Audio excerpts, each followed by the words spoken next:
What's going on, everybody? I'm DJ Sixsmith, hanging out with Greg Gumbel. Greg, how are you? Good to see you, man. Not so bad. It's early yet, but I'm doing okay. So football's coming back, and I want to go across the league with you because every Sunday you're hanging out with the guys. I want to start in Minnesota because the Vikings missed out in the playoffs last year. Kirk Cousins had some good moments, struggled a little bit. When you think about Minnesota, where do you see them going this year? Well, it's a quarterback league, and the pressure is always on those guys. I've worked with quarterbacks in the booth, worked with Phil Simms. I work now with Trent Green, and I know what those guys go through, and I know what Cousins is going through. There probably isn't a quarterback in the league with more pressure on him this year than Cousins.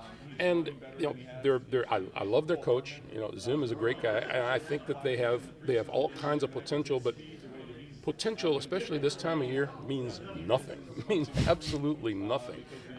There were some people asking me over there about prognostications. They go, I never do that because you just end up looking stupid. Yeah, there's no way. They go, hey, aren't you the guy who said? I said, yeah, right. So I do believe that it takes a while for a team to gel, to make sure that they've adjusted to players that they've lost during the offseason, to see how new players that they've acquired, whether through free agency or the draft, how they blend in. Are the rookies living up to expectations, or are they a total bust? Have they wasted a second-round draft pick, or is this kid actually going to be able to play? So I don't know that you can get a true picture of a football team for a good month into the season. When they finally figured out who they are, what they can do, what the coaches know that they can accomplish, and those are the things that you have to take into account. Then you can get an idea of who you think may make a decent playoff run, who is going to put a couple of wins together, who can spring a few upsets along the way, and who might make it to their conference championship game. The Vikings are certainly in that class. They have talent. There's no doubt about that. But it's like with every other team. Do you live up to those expectations? Right. That's the open question around the NFL. So you've covered the league for a long time. You've seen the Belichick tree, and you've seen some guys that it hasn't worked out for. Romeo Cornell, Charlie Weiss, Matt Patricia. Brian Flores is going to Miami. Yep. He's got his squad there. What should we make of the Dolphins this year, and what's most interesting about them? How do I say this when I live 10 minutes from the Dolphins facility? Little bias, little home bias there. No. There's no bias. And in fact, I haven't met Coach Flores yet, but I've heard good things about him. And the Dolphins have been struggling recently. There is no question about it. And the fact that they've basically started all over, shipped the quarterback out, got a new coach. Adam Gase is in New York with the Jets. It'll be interesting to see what they put together. Do I expect them to be a championship caliber team this season? No, because that just doesn't happen that quickly when you go from a team that has struggled the way they've struggled to, it's not going to happen overnight. And I don't know that they've acquired enough players for it to happen overnight. The thing that I believe Miami fans have to look at, and which other people around the league look at, do they get better? And not just do they get better from week 1 to week 2 to week 3? Are they a better team in week 3 or week 4 of the season than they were opening day? Because that makes all the difference in the world to the franchise, to the coaches, to the owners, and to the fans. Are you getting better? And if you're getting better, then that makes you worth watching and keeping track of.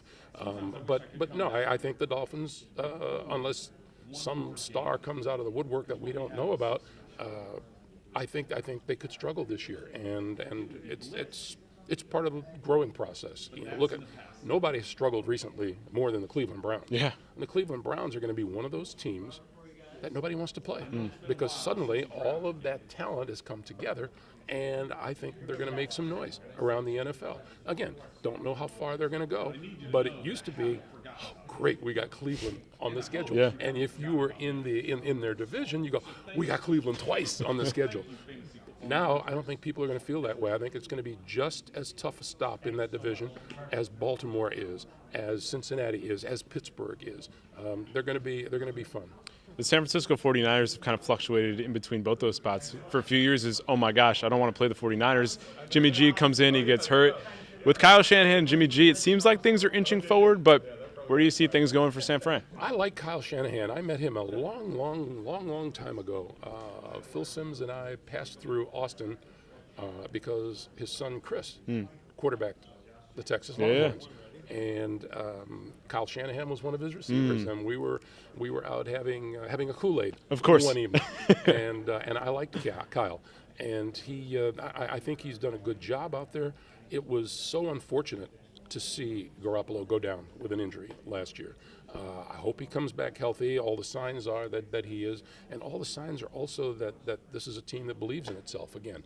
I am going to see them week 3 of the season. I will be in San Francisco for their game against the Pittsburgh Steelers, which should be fun. Definitely. And I hope that Jimmy lives up to the hype. I thought it was one of the stranger things that I've ever seen when the New England Patriots let a guy go who was so promising and had the world on his shoulders and looked like he could carry it. And so I think it's the best for the 49ers, and we will see a good team in San Francisco. There's no question about that. And like everybody else, can they stay healthy? You know, I was just telling someone across the room that a lot of times you get to the end of the season and you always say, oh, the best team wins. And it's not necessarily true. But certainly the healthiest team has a good shot at winning. You know, if a team has come through the league and they're 12-2, and then all of a sudden they lose their quarterback and they lose their number one linebacker, they go, all of a sudden, well, they were one of the best teams in the league when they were all healthy, but not everybody's on the field. So, you know, I'm sure that the big thing, and everybody gets hit by the injuries, you know, there's no doubt about that. But can you survive that when it happens and move forward?